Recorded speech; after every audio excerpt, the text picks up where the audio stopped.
Oke, jadi topik kita pada siang hari ini adalah birokrasi dalam perspektif filosofi pemerintahan.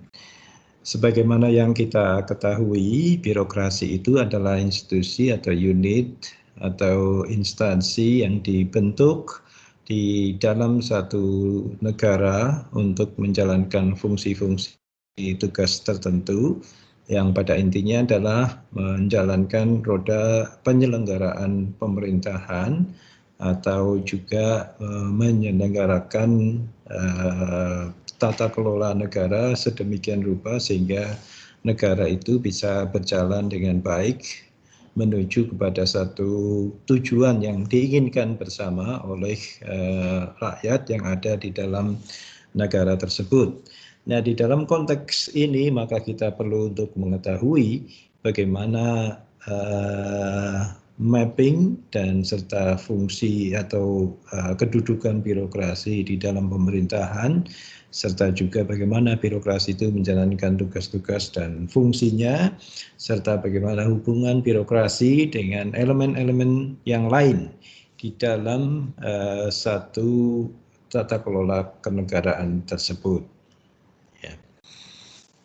Nah, kalau kita melihat secara filosofis, kita mengetahui bahwa yang namanya negara itu adalah merupakan entitas yang didirikan oleh rakyat yang hidup di suatu wilayah tertentu, yang mana negara itu didirikan untuk mencapai tujuan-tujuan yang diinginkan oleh rakyat tersebut dan juga untuk melayani kebutuhan-kebutuhan mereka dalam kehidupan sehari-hari.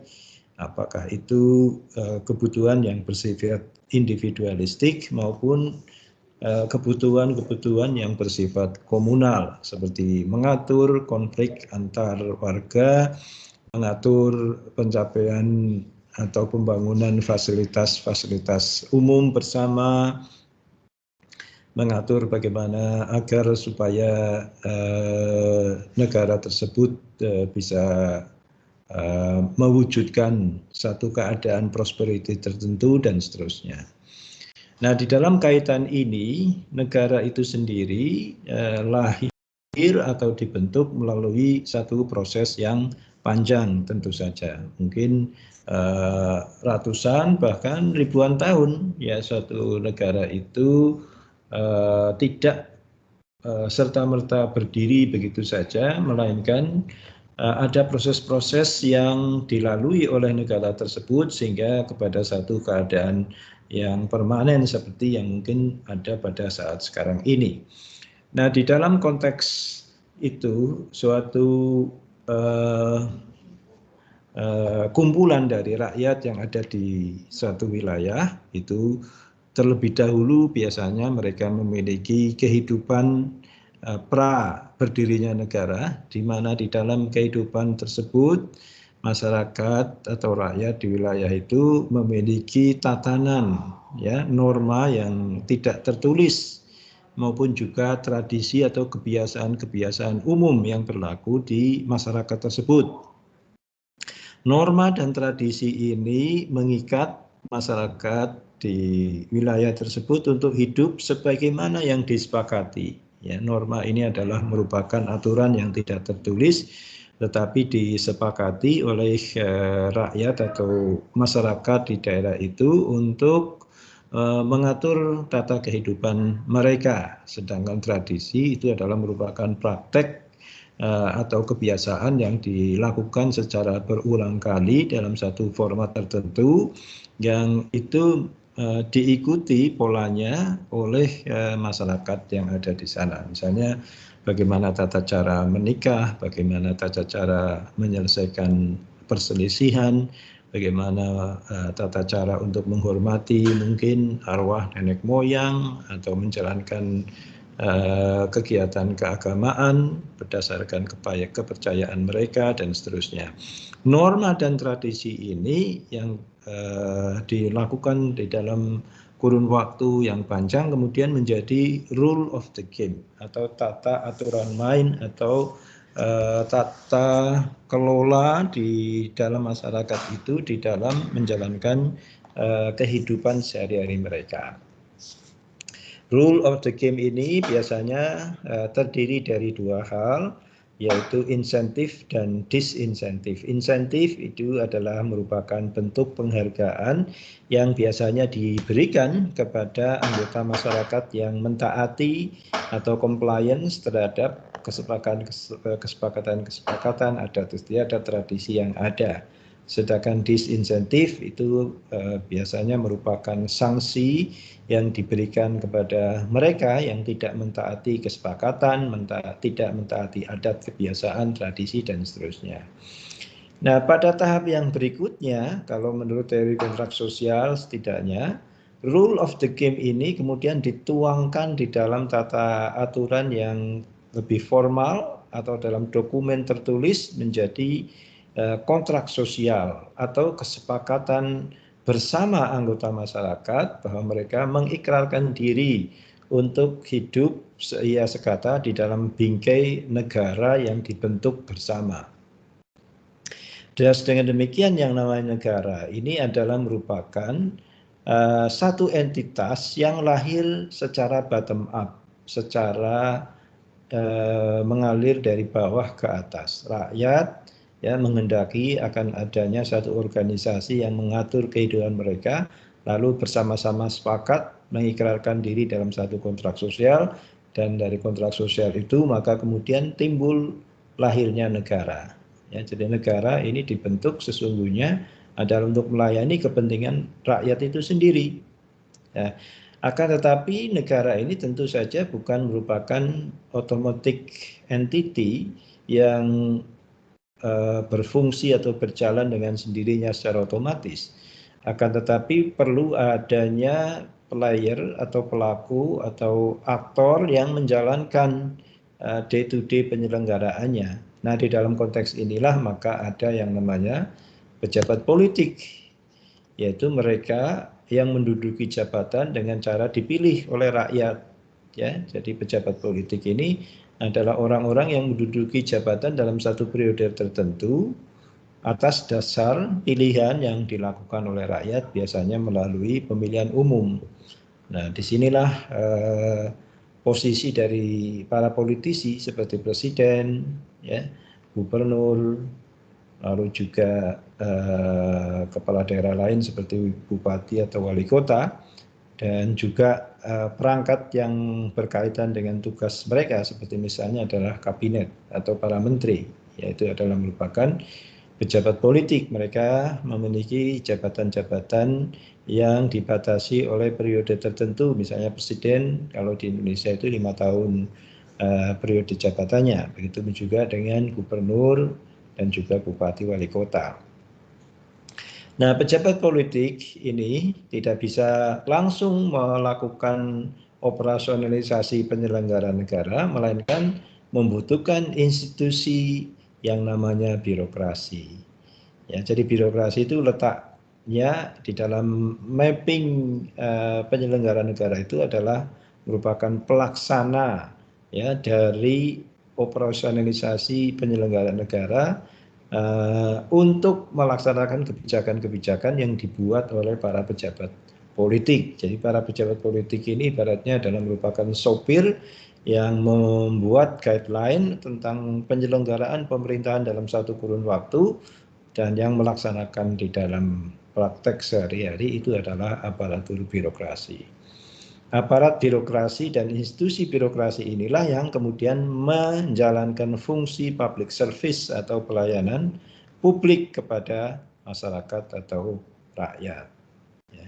Nah, dengan demikian maka kita mengetahui bahwa kedudukan atau posisi birokrasi ini merupakan entitas yang sangat penting karena mereka menjalankan mandat penyelenggaraan negara secara praktikal, ya, menerjemahkan kebijakan-kebijakan negara dari pejabat politik, dan di dalam konteks hubungan dengan rakyat mereka itu juga sangat dibutuhkan karena pelayanan-pelayanan yang dijalankan oleh mereka untuk memenuhi kebutuhan-kebutuhan dari rakyat itu. Nah, di dalam kaitan ini, tugas atau peran birokrasi bisa terdiri dari 4 hal.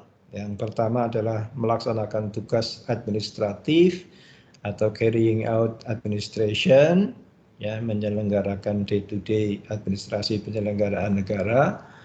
Yang kedua adalah memberikan masukan dan nasihat dalam pembuatan kebijakan atau offering policy advice to politicians, ya, kepada para politisi, opsi-opsi apa yang bisa diambil dalam pembuatan kebijakan. Lalu yang ketiga adalah melakukan artikulasi dan agregasi kepentingan atau articulating and aggregating interest. Ya, mereka mendengarkan, mengumpulkan aspirasi dari rakyat atau user atau pengguna jasa untuk dijadikan masukan di dalam pembuatan dan pelaksanaan kebijakan. Dan tugas yang keempat, peran yang keempat adalah menjaga stabilitas politik atau maintaining political stability. Jadi pejabat politik itu berganti-ganti dalam periode tertentu, sedangkan birokrasi itu permanen, ya, sehingga kalaupun terjadi persaingan politik di antara kekuatan politik dan pejabat politik, birokrasi itu harus bersifat netral, ya, birokrasi karena bersifat permanen untuk menjaga stabilitas politik, dia tidak boleh bersifat pro atau bersifat tidak netral di dalam persaingan itu, ya, partisan. Karena kalau birokrasi itu partisan menjadi alat politik misalnya, ya, maka mereka tidak bisa melayani masyarakat secara objektif, ya. Di dalam konteks ini juga para politisi itu mestinya harus tahu, ya, bahwa mereka tidak boleh menggunakan birokrasi untuk kepentingan politik karena akan mengacaukan stabilitas politik atau pemerintahan dan merugikan logika penyelenggaraan pelayanan publik secara umum. Tugas administratif ini adalah merupakan tugas pokok birokrasi untuk mengimplementasikan atau melaksanakan hukum dan kebijakan yang ditetapkan oleh negara atau ditetapkan oleh para politisi secara lebih praktikal. Ya. Oleh karena itu, birokrasi itu juga sering disebut sebagai public administration. Ya. Sementara eksekutif dan kabinet itu disebut sebagai government. Ya, ini perbedaan antara jurusan ilmu politik pemerintahan dengan ilmu administrasi ini di sini. Ya, politik pemerintahan itu lebih mengemphasize tentang government, sementara kalau public administration itu mengemphasize atau menelaah tentang fungsi-fungsi teknis dari penyelenggaraan negara atau birokrasi. Lalu kemudian yang sering menjadi masalah, karena secara normatif birokrasi merupakan aparatur pelaksana dari kebijakan pejabat politik, maka ada kemungkinan birokrasi seperti tadi saya katakan sering dipakai, ya, sebagai kendaraan politik oleh para pejabat politik. Nah, itu tentu bertentangan dengan norma dan kaidah hukum serta rasionalitas penyelenggaraan negara, karena birokrasi itu mestinya tidak diperlakukan sebagai alat politik, ya, melainkan dia adalah merupakan alat tools untuk menerapkan kebijakan yang harusnya dilaksanakan secara objektif, ya, tidak secara subjektif. Artinya tidak memandang apakah itu merupakan pendukung atau oposisi dari kekuasaan, mereka tetap harus dilayani secara seimbang, harus dilayani secara adil. Nah, di dalam konteks ini, untuk bisa membuat birokrat itu netral, maka birokrat itu juga atau birokrasi secara umum juga harus memiliki kapasitas sebagai policy maker yang tahu standar pembuatan kebijakan publik. Jadi mereka tidak boleh hanya menjadi yes man, tetapi juga harus punya satu positioning, ya, satu standar nilai untuk menentukan pada ranah seperti apa mereka menjalankan fungsi. Kalau sudah nyerempet-nyerempet ke arah politik yang sifatnya partisan dan subjektif, mereka harus membatasi diri, ya tidak boleh jegur terlalu dalam, ya. Begitu mereka tahu bahwa intervensi dan mungkin pelaksanaan tugas dari birokrasi itu hanya menguntungkan sekelompok orang, hanya menguntungkan kepentingan pejabat, maka dia harus menyatakan tidak, ya berani menyatakan tidak, ya. Sehingga dengan demikian dalam melaksanakan tugas administratif bukan berarti bahwa birokrasi hanya bekerja secara mekanis atau robotis dan atau semata-mata menjalankan perintah para politisi, tapi juga harus memiliki satu degree of influence yang besar. Birokrasi harus juga mewarnai corak pelaksanaan kebijakan di dalam rasionalitas administratif atau rasionalitas manajemen, ya. Jangan hanya tunduk begitu saja terhadap kepentingan-kepentingan para politisi. Harus bisa juga memberitahu pada mereka bahwa tugas kami adalah tugas administratif, bukan tugas politik.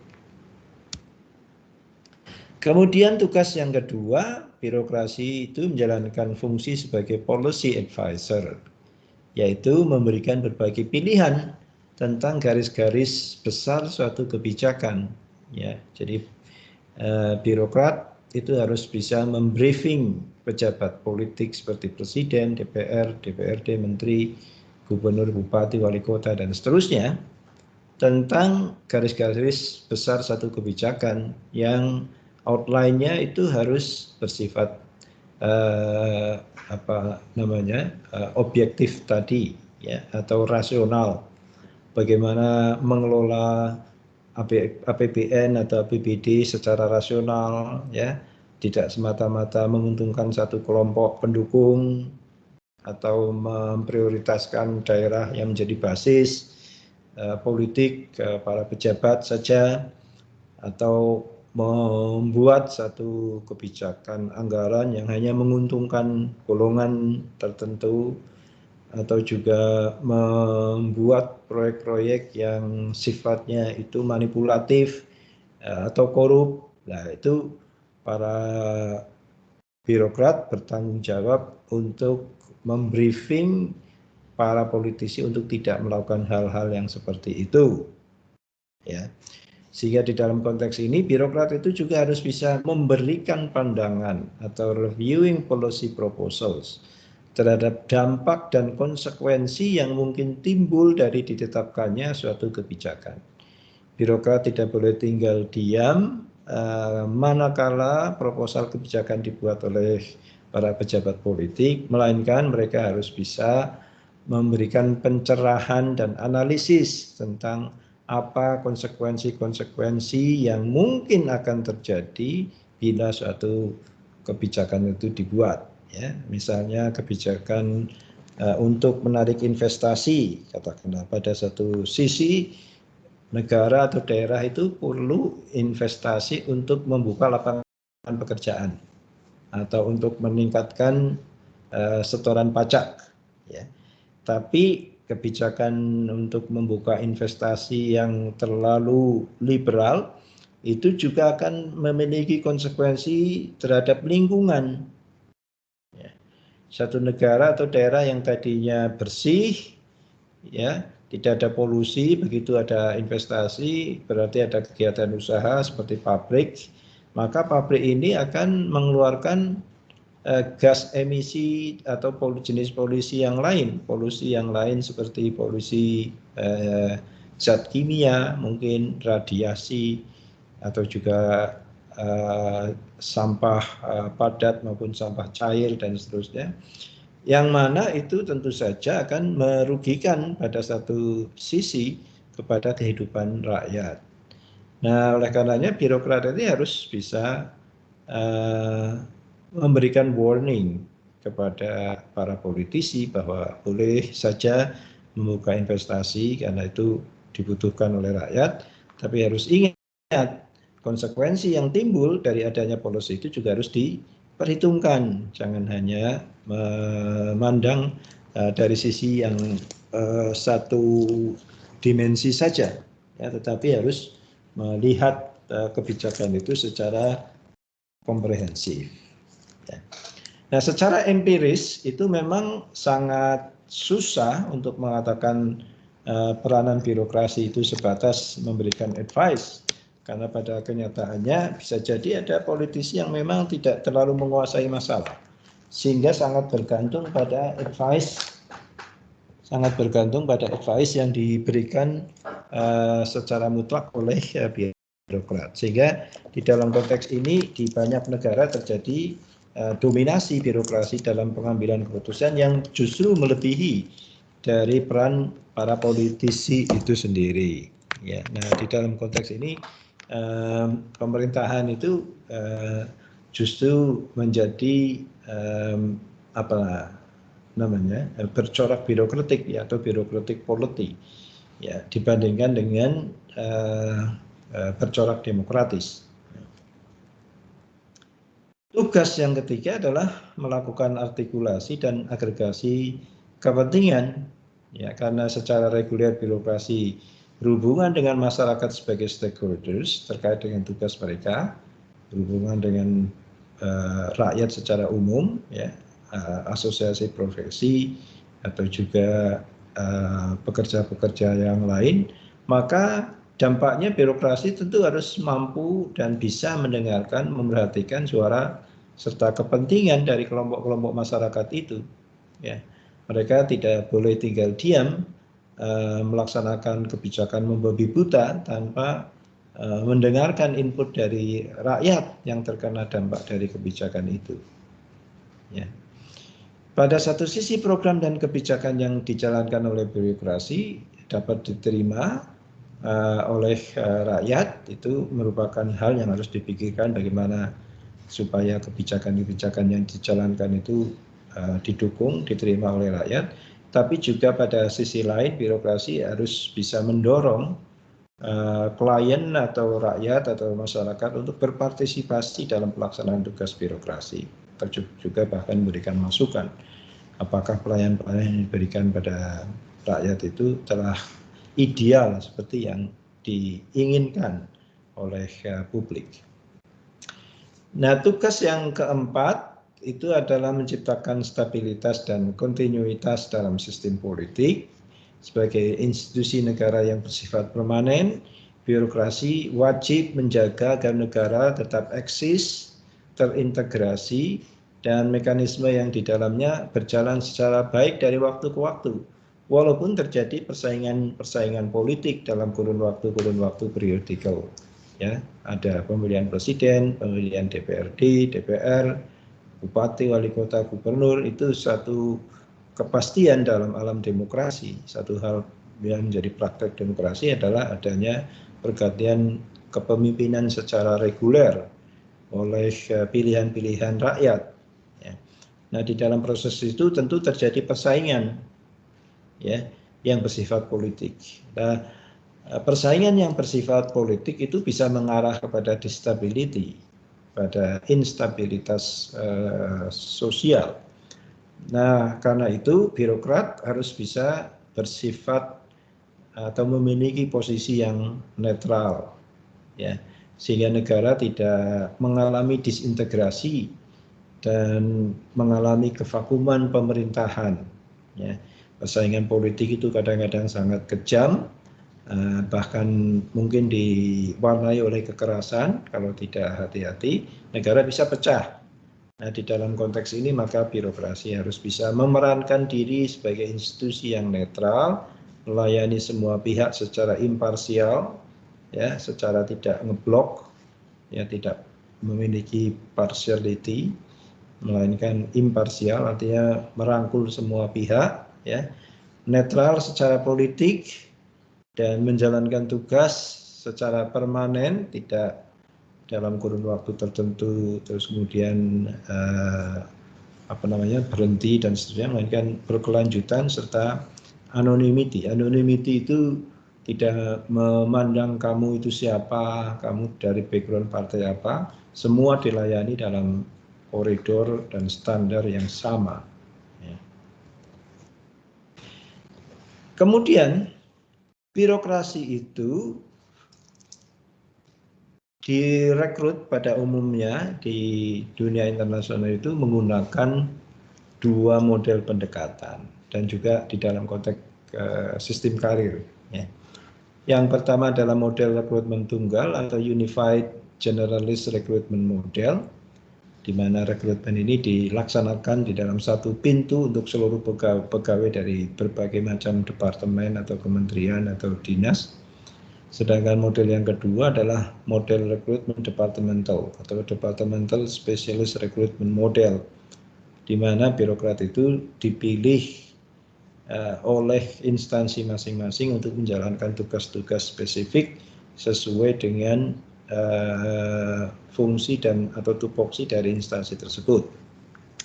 Pola rekrutmen tunggal di dalam konteks ini biasanya di birokrat itu direkrut berdasarkan intelektualitas yang bersifat umum atau scholastic atau TPA atau tes potensi akademik biasanya, sehingga mereka ini dididik atas dasar intelektualitas, pendidikan dan kemampuan personal, bukan pengetahuan teknis. Ya, jadi sifatnya generik, mana calon pegawai yang cerdas itu yang dipilih. Lalu kemudian birokrat yang terseleksi diberikan penugasan tertentu setelah diberikan training dan diberikan peluang untuk berkarir di semua area atau semua bidang unit birokrasi asal memenuhi persyaratan. Ya, jadi mereka akan mendapatkan pendidikan spesial setelah mereka itu direkrut dari rekrutmen umum. Negara yang melaksanakan pola ini adalah seperti Jerman, Prancis, Jepang, Inggris. Ya, di negara tersebut calon birokrat itu direkrut secara bersama-sama dalam satu entry point, lalu setelah itu dibagi ke berbagai macam lembaga, di mana nanti lembaga tersebut baru akan memberikan training penempatan atau specialized post entry training kepada para kandidat yang masuk ke lembaga mereka. Sedangkan pola rekrutmen departemental, calon birokrat itu biasanya telah ditentukan terlebih dahulu untuk bekerja pada bidang-bidang apa tertentu saja mereka akan berkarir di situ selamanya sampai pensiun. Dan sangat kecil atau tidak mungkin sama sekali mereka berkarir di luar bidang keahliannya. Nah, negara-negara yang mempraktekkan pola ini adalah Indonesia, Australia, Selandia Baru, dan Amerika Serikat, serta Belanda, di mana di negara tersebut masing-masing departemen pemerintah biasanya mengadakan tes dan seleksi penerimaan pegawai sendiri-sendiri secara terpisah satu sama lain, memberikan nomor induk kepegawaian, lalu kemudian mereka hanya menerima lamaran dari orang-orang yang memiliki standar spesifikasi keahlian dan pengetahuan tertentu untuk selanjutnya ditempatkan selama berkarir itu di institusi atau departemen tersebut, tidak pindah-pindah ke departemen lain. Nah, itu untuk materi kita pada pertemuan kali ini. Mudah-mudahan bisa difahami dan memberikan manfaat bagi kita semua. Sekian dan sampai bertemu kembali.